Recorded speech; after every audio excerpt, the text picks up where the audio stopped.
তোমার বান্দারে জিতে তো আল্লাহ, আল্লাহ টাকা চাই না, পয়সা চাই না।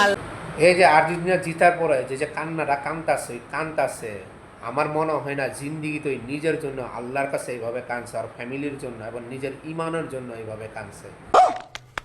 আল্লাহ এত মায়া দিল, আল্লাহ কেন এত মায়া দিল, আল্লাহ কেন এত মায়া দিল, এত এই করলো, দোয়া কবুল করলে। আরে তুই মুসলমান হইয়া তুই বেজাতি রে, তুই সাপোর্ট দিতাস আর্জেন্টিনা, সেই আর্জেন্টিনা সাপোর্ট করতেছে ইসরায়েলি রে, যে ইসরায়েলি মুসলমানের ঘোর সুত এবং মুসলমানকে মারার জন্য সর্বক্ষণ তারা প্রচেষ্টা চালায় যেতেছে যে কিভাবে মুসলমানকে ধ্বংস করা যায়। কথা সত্য।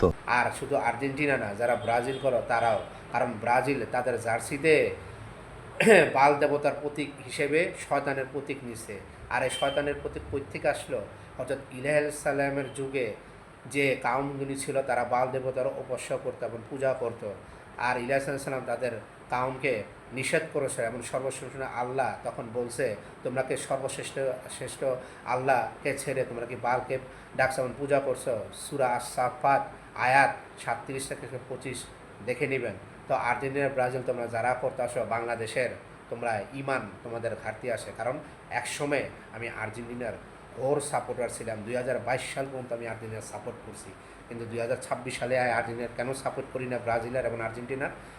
এই আর্জেন্টিনা ফিলিস্তিনি যে বন্দি আছে, সেই বন্দিকে মারার জন্য না, তাদের ফাঁসি দেওয়ার জন্য তারা ইসরায়েলিকে সাপোর্ট দিছে এবং প্রমোট করছে, এবং যে অর্থ তাদের আসে সেই অর্থ দেওয়া সাহায্য করতেছে ইসরায়েলিকে, এবং আর্জেন্টিনার প্রেসিডেন্ট সাপোর্ট দিতেছে ইসরায়েলিকে, এবং ব্রাজিলও ঠিক একই কাজ করতেছে।